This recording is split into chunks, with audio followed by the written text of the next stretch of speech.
welcome to Sustain. This is the podcast where we talk about how to sustain open source software going forward in the new millennium. How do we make sure that people who code can continue coding?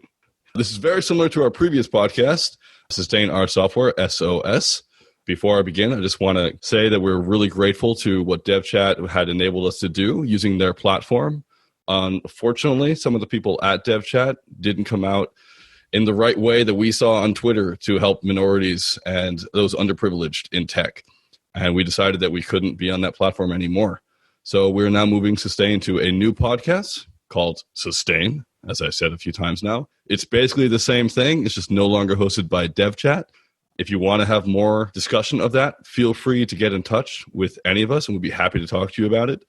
But the long and short of it is we're trying to make sustaining open source software a safe space for everyone and everyone. And so we're just living as ethically as we can at the moment. And I think you all know where I'm coming from and what this is like, having seen things on the internet before. But again, if you have any questions, please get in touch. For now, this is Sustain. We have 4 panelists on the show today. We have the illustrious me. Hi, Richard Littauer. Then we have Eric Berry. Hey, y'all. The wonderful. And then we have the hatted Justin Dorfman. Hi, how are you? Good. Never seen him without a hat. And then Pia Mancini. Hi, folks. Excellent. On the show today, we have Lorenzo. Lorenzo, I forgot to ask, how to pronounce your last name? It's like super complicated. Like I gave up on trying to get anyone who's not Italian to pronounce it. Don't worry. It's Sciandra. Most people know me as Kelset on Twitter and GitHub. I'm really glad I'm here today with you, even if I'm a bit under the weather. So if I slip, that's why. We're really glad to have you here as well. I'm also a bit under the weather. I have a massive toothache. If you see me wincing in pain, now you know why. Where are you calling from? I live in London currently. I'm working for Formidable. We'll talk a bit more about the company later, but I'm Italian of origin and I moved to London 3 years ago. And hopefully I'll not move away from it anytime soon. Yeah, yesterday was interesting. Another day of not Brexit. We'll see how that plays out. I believe you came to the Sustain conference last year in London. What were you doing there? Yeah, absolutely. It was actually my first ever unconference, and I was blown away. I went there as a maintainer because I was really interested in the idea that, usually when you're an open source maintainer like myself, you end up feeling that you're, working on this project alone, or even in the context of React Native, which is the project I helped maintain for the past 2 years, even if there are a lot of people involved, you kind of feel that you're in these silos. And this Sustain conference was really an eye-opener for me in terms of other people trying to solve the same issues, other people coming up with solutions, and being able to interact with potentially other actors interested in how open source is part of the global industry in general. So yeah, it was a great experience, to be honest. Awesome. Are you still working on React Native? Yes and no. Well, so basically, I don't work for Facebook, as I mentioned previously. I've been a maintainer basically after my first burnout. If you're in open source, that's kind of one of the things that hopefully will never happen to you, but can happen. And basically, I was helping with a navigation library for React Native, and that got me into the broader open source community around the React Native, because to this day, my main role at the company is a React Native developer. I'm a software engineer focused on mobile. And after that, sort of the guys from Facebook were hey, how about you help out? Because I was active in the issues anyway. And from there, kind of sort of grew. I started helping with the releases, so bigger tasks. And this year I was trying to help with the React Native community, which is basically everything that is not in the main repository, but sort of kind of official, has this GitHub organization. And well, let's say I got close again to a burnout, so I'm kind of scaling it down. And currently I'm focusing on another project, which is, well, it's technically open source, but it's not software, which is a meetup here in London for open source maintainers, which is also actually inspired by Sustain.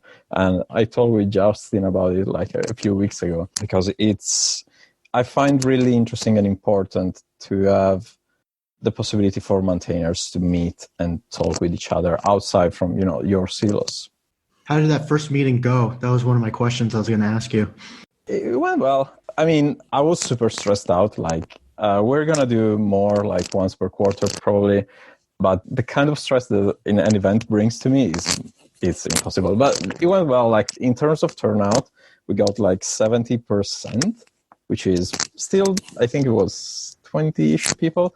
But it was really like encouraging to see that, people that I don't know showed up. 70% is really good because any meetup I've ever thrown, it's always 50% or lower. So you should be proud of that. What's the meetup called? The meetup is called Provided As Is. And the reason why I was saying, it was such a, like when my colleague came out with the title, I was like, yes, this is perfect. Because for some reason, like whenever, you do open source, like you have the license file, but you never read it.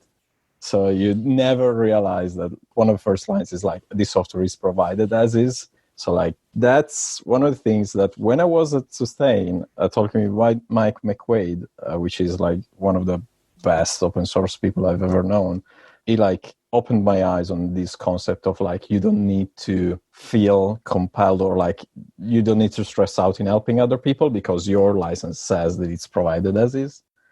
But yeah, to go back, it's open source in the sense that we have an open source repo for it so that like we're doing it in London, but like, for example, if you want to, do it in New York or somewhere else, you can just come to the repo, create your fork for your city. And it's like part of the experiment, basically. We haven't got any other cities yet, but it would be interesting to see what happens.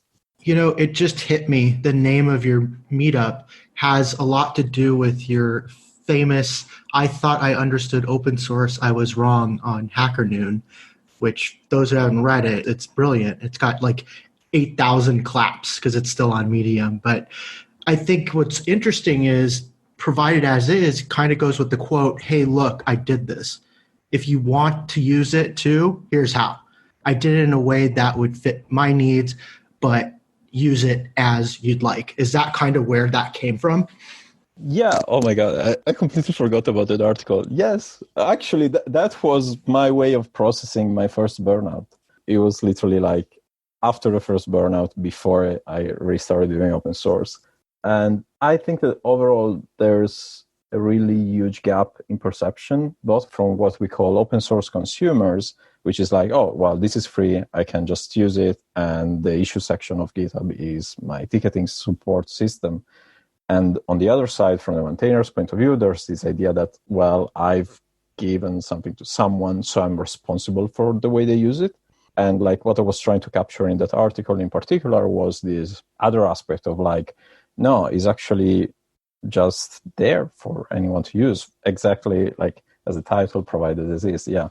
But I never made this connection. But yeah, for some reason, I keep going back to this idea of like, try to not be harsh on yourself kind of thing. But yeah, that's true. Right. So I know you wanted to talk about your company and what they do to provide open source because you think it's a pretty sustainable model for how companies can work with open source in general. Would you mind explaining what they do and how? Yeah, absolutely. As you can tell by now, like I'm really passionate about, open source being sustainable. And that was one of the reasons when I joined Formidable, we started investigating more in how we could be like, in the first place, like an example of a sustainable open source company. Of course, like our main business model is being a consultancy, but we have quite a few, I don't want to say big, but like medium big open source projects. You may have heard of like, for example, Arcol, which is an alternative to Rect Apollo. We have Victory, which is another big one, and Spectacle, which is undergoing a rewrite. And basically what I can see from the bigger open source community is that there is this kind of idea that only big companies can sort of like pay for open source, or like only big companies can provide a sustainable method to introduce, money to open source. And we have a couple of internal programs that sort of challenge that because we're not a huge company. We have like 4 or 5 offices around between US and UK, but we don't have like more than, I think, 100 people in total. So we're by no means a big company. But still, we have these programs that really reinforce the core idea of shifting this mindset from open source is free labor to if you do open source, it's still work, so it should be recognized as such. In particular, like we have two programs that we run internally. One of them is SOS. It's called SOS. It was inspired by another company called Futurist, where in that company it was called Spice. And the core idea behind it is that since the people in the company are engineers, are open source involved people, we want to kind of recognize that they are doing this in their free time. So, and it's still work. So basically we can log internally into, we use Harvest, but like in the time management tool that aside from our 8 hours of work, we've done, 2 hours of issue triaging on React Native or whatever. And we have a standard rate for these extra hours, which is $20 per hour. And we have a maximum of 30 hours per month. And this idea is to, recognize that it still work. Even if it's not a big amount of money, it's still recognized. When we introduced it earlier this year, like to me, it was incredibly powerful from my perspective in open source and like how I felt about doing open source. Because all of a sudden, when you have people that are saying, yes, this is work, this is something valuable, it really helps. Even like the simple fact that you're like, oh, well, this doesn't make any sense. Why I keep doing this, why I keep replying to issues if people, then don't follow the issue template anyway, they don't reply, they don't provide me a repro. It's really easy for someone doing open source to feel like a lot of different ways of negative thoughts. And by introducing something as simple as this, we really kind of try to change the perception for the person and also like to provide an example of something that is like for us is sustainable because we're a consultancy, we're in the JavaScript space. So there's a lot, of cash flowing around. So it's really, if you want to see a change, you should be that change in the first place. That's awesome. So you said you have 30 hours maximum a week per developer to go towards open source? Yeah, I mean, those are like extra hours that the reason why it works for us, I think, it's twofold. One, because these are people that are doing those hours anyway. Like, it's not like, oh, okay, now I'm going to start doing open source for those extra money because the amount is not too big to make you like feel compelled to do it just for the money. And the other side is that we are, exactly because we're people doing it already, like no one has ever maxed out the hours. I don't think no one like ever got past the the 15 hours. Like it's there to recognize our work, and the upper limit is just there to remind us this, like, remember that you need to take care of yourself. Remember to take care of your family and do other things that are not open source. But at the same time, you're feeling valued more, basically. Any engineer can participate. And I think that we published an article earlier this year on it, and it was something like 52% of our engineers participated in it. And I think that now the number grew. We're not really tracking it too much, to be honest, but we used to at the website, we're like, hey, this is what everyone is doing in those hours.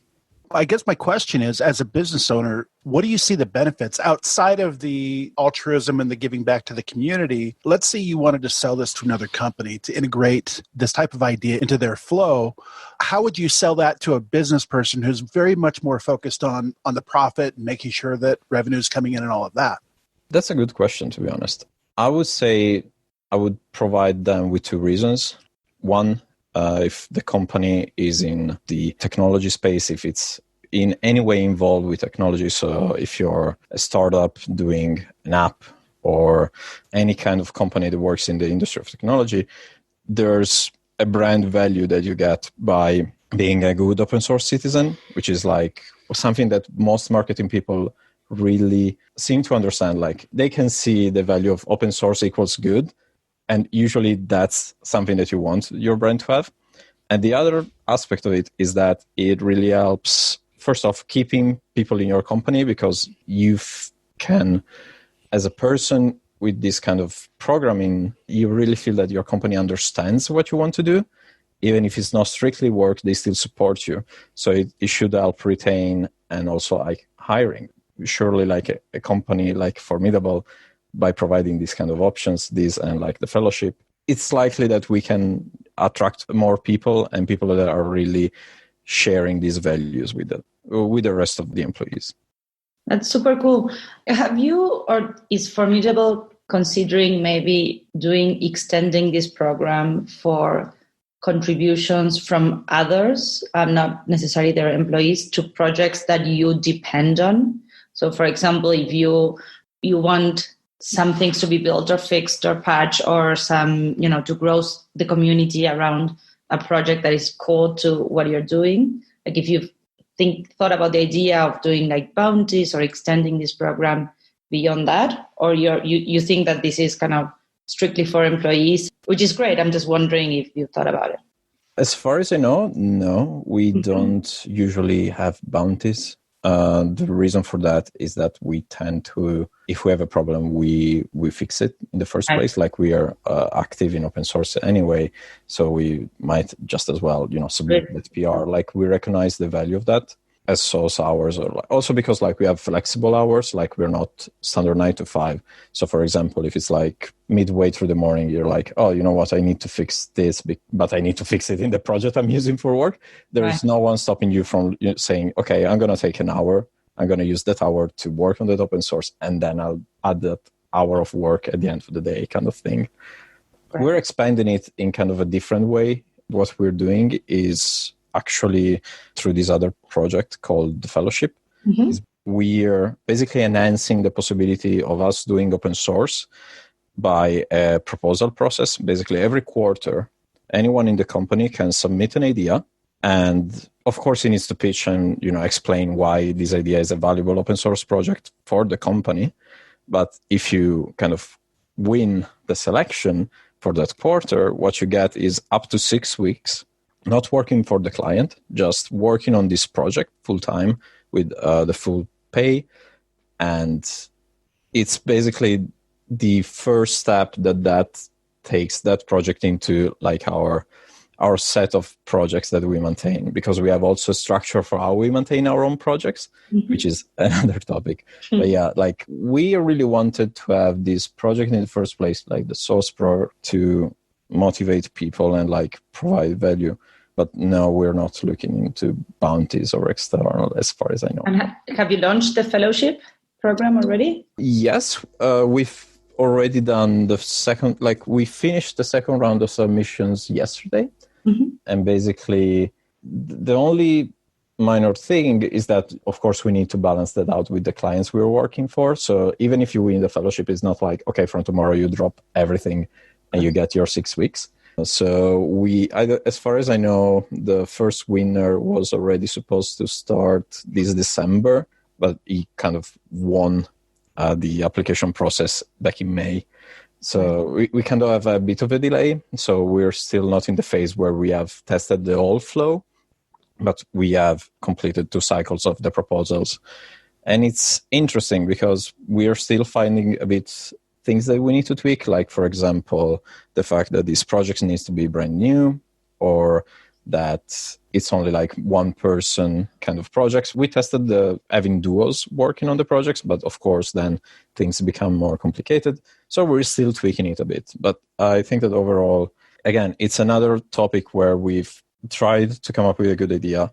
We're testing it internally. We are talking about it publicly so that other companies could take inspiration. Because again, the whole conversation is open source is still work. You should still be able to do it in a sustainable way, even if you're not Google or like a company of one of the big 5. So basically. Do you market any of the work that you do for open source? As in, do you put it on your website that we've helped out these projects here, and here? For the source program, we had a super small like and quirky website just to see what was happening, but no, like we don't really right now. It's something we explored, but no, at the moment we only like sort of share like the findings through the blog, or we share the actual projects in our Formidable Labs GitHub organization. Do you tell your clients, your new clients, that, hey, by the way, we really contribute back to open source, really keen on building the ecosystem up? This is what we spend our time on, as well as providing for you, which makes our developers better developers and therefore passes the cost on to you by having them do things faster. Do you say all that when you talk to new clients? I'm not part of the pipeline that talks with client directly, so my answer could be slightly off. But I think we do, because since we are hired as consultants, what usually happens is that we are quite direct with the clients in terms of like, our people are going to do the best things they can do to provide you with the quality that you need. And if that involves doing a PR to the project that your app is using, that will, kind of fit the bill, or like it will still count as billable hours as far as I know. Of course, there are gray lines and it depends on the client, but usually we can be quite selective with the clients we work with, and we kind of try always to find people that resonate with our values. That's awesome. I really like it. I love the idea of having work hours going towards open source. I think that's awesome. I think we should all move towards that, especially for medium-sized projects. Medium-sized projects have this huge benefit that they don't have massive bureaucracies and they have a little bit of runway.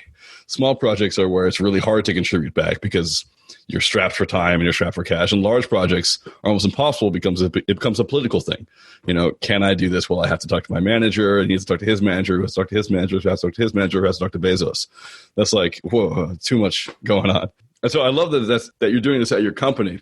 The reason I'm asking these pointed questions, and I'm sorry if they seem a bit that way, is because I'm curious, how do we get other people doing this? And how do we pitch up, right? How do we make other companies start having their own sauce programs and their own fellowships? It seems like you guys are doing it just out of pure altruism and just being, hey, this is how the world should be, so we're doing it. But that's not the most marketable message. So I'm trying to take it one step further. You see what I mean? Yeah, absolutely. I mean, it sort of goes back to the question that Eric asked, but well, first off, we're doing it in particular the source program, yes, because we really feel strongly about the fact that it should be done. But of course, we recognize that being active in the open source space for the kind of company we are is really valuable in terms of branding. And of course, hiring. So those two sides is basically, to be honest, if you boil it down, we do it for the same reasons Facebook does it. Like Facebook has Google, you could argue, oh, well, they have the Google Cloud, so they're kind of trying to get you to use that, or they have Firebase, so they're trying to get you to use it. Like we and Facebook kind of share this idea of we're doing it, but we don't have a product to sell at the end of that. Aside from that, I really feel that it boils down to knowing that these things exist and they are succeeding. When we first announced it back in May, the sauce in particular, we got multiple, more than 10 companies reaching back to us and be like, hey, how can we do it ourselves? So it really feels like we're not the only one having this kind of desire, but we have found a way that works for us. And since we are, more realistically similar to other companies, I think that most of the marketing aspect of having this kind of project and how can you sell it to your boss kind of scenario is knowing that it exists and it's working and it's sustainable for a medium to small size company like Formidable. That's an interesting point you bring up. Who is behind Formidable? Usually smaller companies don't give this type of support to the community. Bocoup is the only company that really comes to mind, but obviously it has to come from the top down. So who are these people? Explain what their background is. So our funders are the three Rays, as we call them. We have Ryan, and Ryan.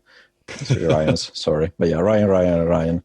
And they are engineers, so they've kind of built this company already with the idea of it's going to be, a tech-savvy company. And then over time, we've expanded. I think that now we have 7 VPs in total or something. And in particular, the source program came from the Formidable London office, which is the office I joined, and from Yanni Vacaglio, which some of you may know. He used to work at Futurist, where there's this similar program called Spice, and that's how he got the idea in the first place, and he felt strongly about it, so he wanted to replicate it. Currently, the role of director of open source in the company is used by Lauren Istridge. No, used is not the right word, but you know what I mean. And we have a person internally, which is one of the VPs, and the whole concept of the role is to, you know, manage and handle open source internally. So all these ideas are all approved and well defined internally by this person, which like is literally the role of director of open source. That's awesome. There are a few other companies, Justin. One of them is YLD, which is also half based in London, half based in Lisbon. Another one is And Yet, based out in Portland. Oh, yeah, I know them. Yeah. So those are all JavaScript companies which have at some point or other either funded someone on like a TC body or had full-time open source people on staff. We're starting to see a lot more in the past 3 years, open source program managers, people with that title itself. Yahoo has one, Verizon has the same people, PayPal has one, Microsoft, Facebook have them, GitHub has one. Obviously, GitHub has one. That's their entire business model. But it's interesting to see it happening at smaller companies. How many people total do you think are at Formidable? I can't remember off the top of my head, but I'm pretty sure it's less than 100 people, or less than 100. Less than 200, just to make sure. But yeah. Like, in particular, I feel that in the JavaScript space, it's kind of slightly easier to have this kind of role, probably because JavaScript is such a web-heavy language. It's so easy to, you know, npm install another library. So you kind of are halfway there already because you're already consuming, you know, it's way easier than if you use C++. You don't tend to, you know, have a package manager. I think that now maybe they have NuGet or something. I am not sure. But in the JavaScript space, in the React Native space in particular, there are a few companies that are like similar in size, if not smaller, like Software Mention, CallStack, and Infinite Thread, which are all small companies that have a lot of impact in open source, and they do open source full-time. Like I know people in all these companies that do open source full-time, and the reason why they can do that is because they really feel strongly about the project they're collaborating about, which is React Native, which I guess it's like one of these other reasons, going back to your question, is like you can easily market it when you can sort of pinpoint a main product that you're using, like, oh, well, we do mobile apps in React Native and React Native is open source. We should do open source to ensure our own sustainability and survivability in the long term. So yeah, there's that. Yeah, we're probably going to see more than JavaScript companies doing this in the future with WASM really kicking off. We're going to see C++ people as well. And certainly Rust is getting to the point where it's a stable enough community that we're starting seeing Rust outfits popping up, which is just super fascinating. One of the things I'm interested, or something came up to me as you were talking, was what sort of person you would hire for the open source role. Right? You would want someone who's able to be really good at interfacing with the community and a good coder at the same time, and hopefully who would be interested in going to workshops and conferences, because otherwise word only gets out in that small GitHub repo, right? It's an interesting role to fill. What I like at your company is that it's not just one role. It's everyone at the company can do this. Everyone can spend 2 hours of their day, and it's not just Open Source Fridays, which is great. Open Source Fridays is awesome, and it's been going on with a lot of companies for years. But the whole idea of you just work on open source, great, do this.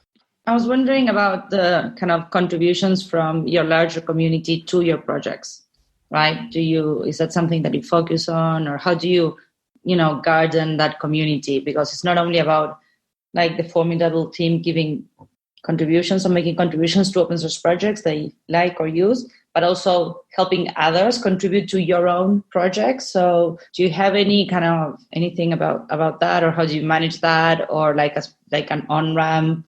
So for that topic, basically we have, for the main projects that we maintain, that we provide, so like we have around 300 repositories in our org, but we maintain as active, I think, around 10.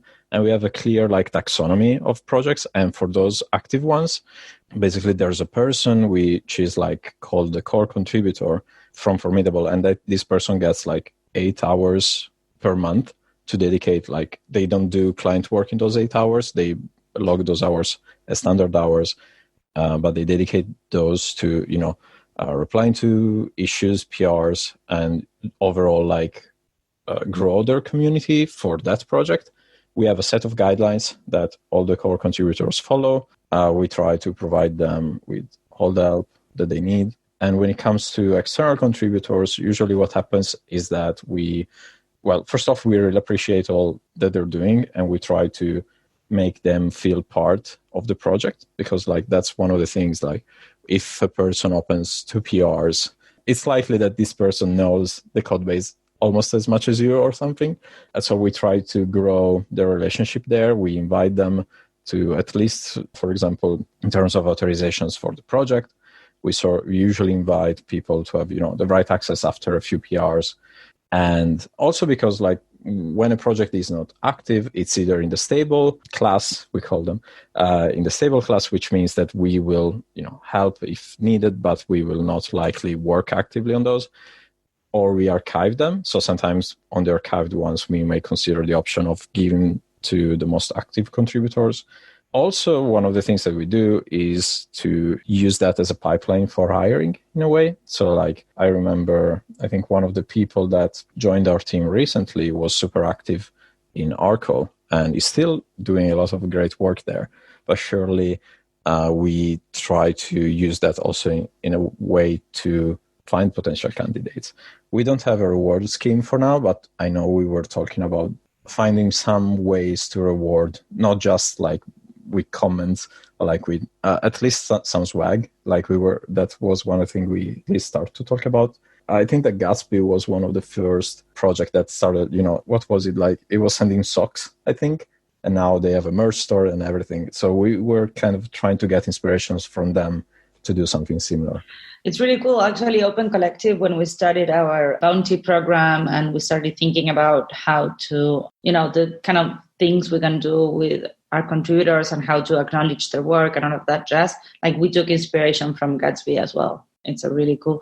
So I'm curious about, you mentioned something about guidelines just now so is that internal guidelines for engineers at Formidable to contribute, or is that something that it's also open? So we have both the code of conduct, which that's in all the repos. And also we have an internal Notion set of pages, which are this is how you should behave when you do open source and those kind of things. As far as I know, no, it's not open, but basically boils down to don't be a jerk. So it kind of goes back to the code of conduct. It's an extension of that. Cool. And it looks like the code of conduct is the standard covenant contributor code of conduct for checking over your repos. It's awesome how many repos you guys have. And I also like the GitHub description. We design and develop web apps, train engineers at startups and Fortune 500 companies, and improve the modern web with open source software. That pretty much summarizes what you've been saying, which is great because that was kind of what I was saying. Do you market this stuff, or is it just go work on an open source project? It doesn't matter which one it is. It's more no, we have open source stuff in house, and we also fix stuff that we need, and we're doing everything we can to build the entire ecosystem out such that we can all stand on top of it and look at the stars, et cetera, which is great. Again, I have a really bad habit of just waxing poetic and then asking no questions. So it's great.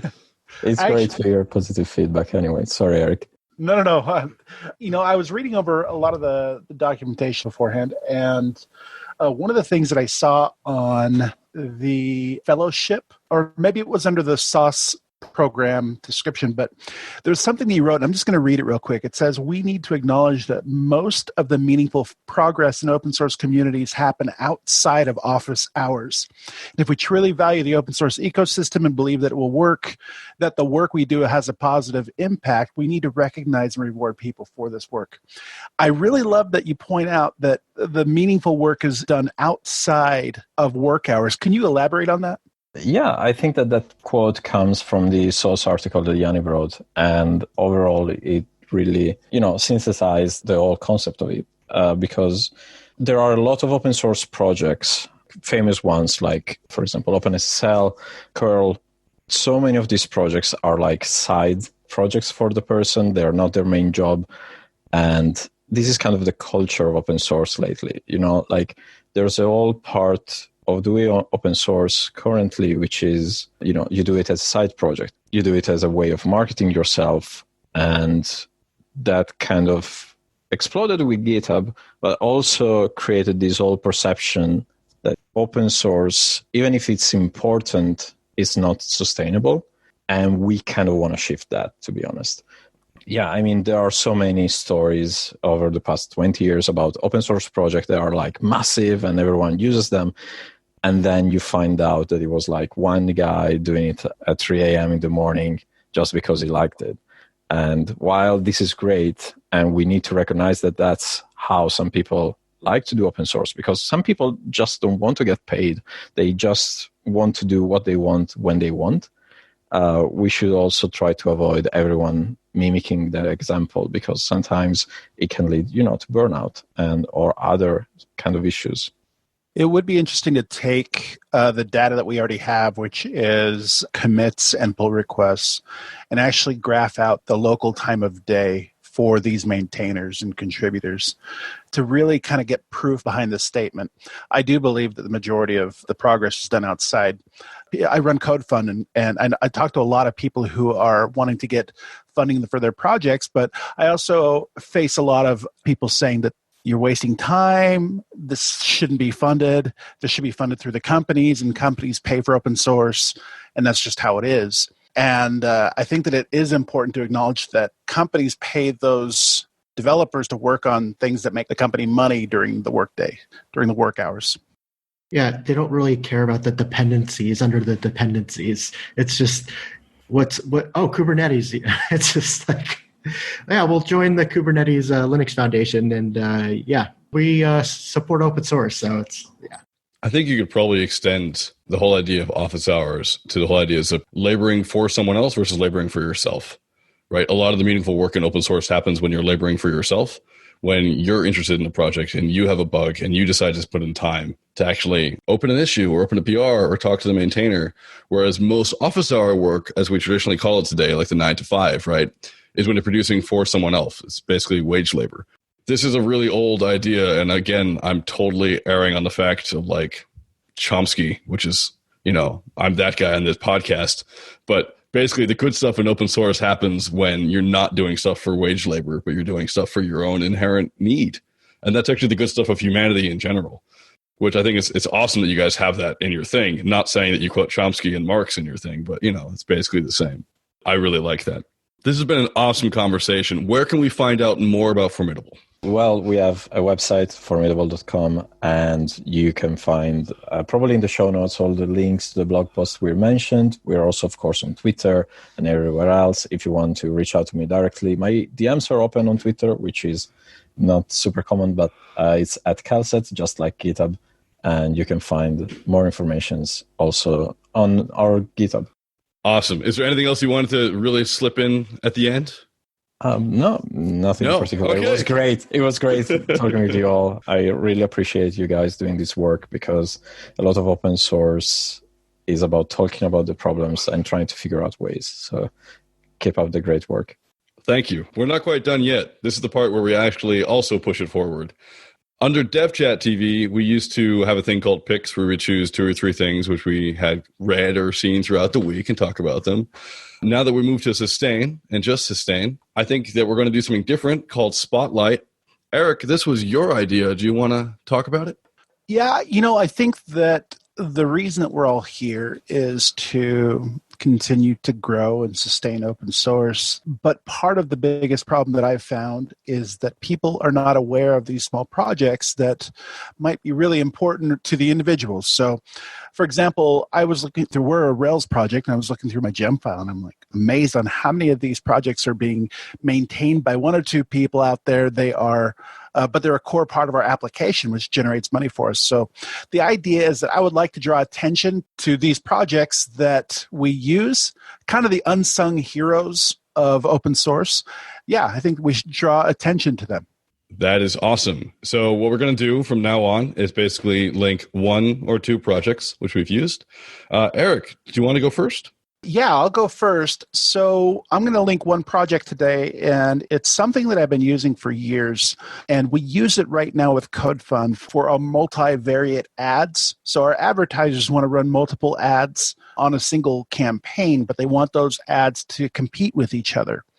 Well, we've kind of hijacked a library originally written by Andrew Nesbitt. You might know Andrew because he was one of the co-founders of, help me out here. Libraries.io. Thank you. Libraries.io.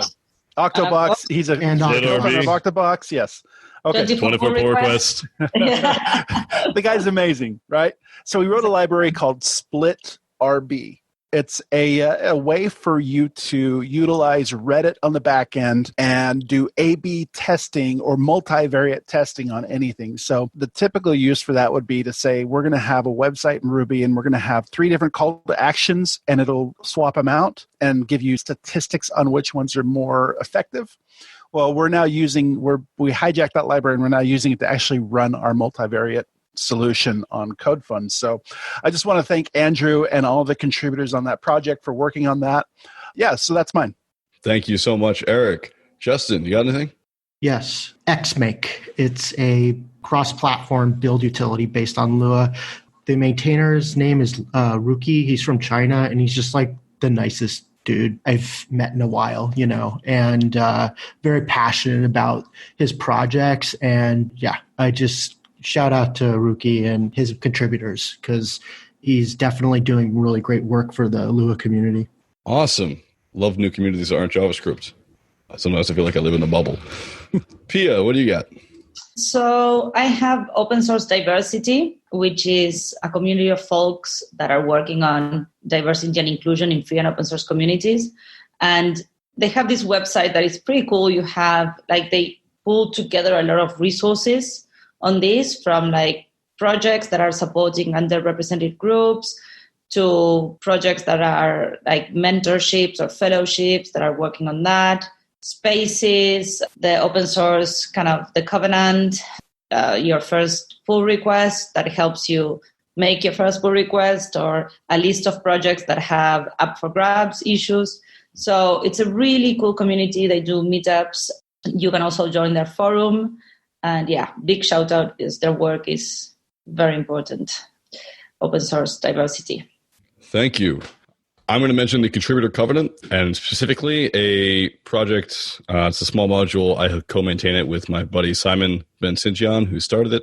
Simon v3/covenant-generator. If you need the Contributor Covenant in your project and you don't want to have to go all the way to the website, we'll just generate it for you and plop it in your project. I use this almost every day. Formidable uses the Contributor Covenant, so you should use it too. It's the best. Lorenzo, what do you got? I'm going to close this spotlight with a small React Native related project. As you may guess, that's kind of my thing.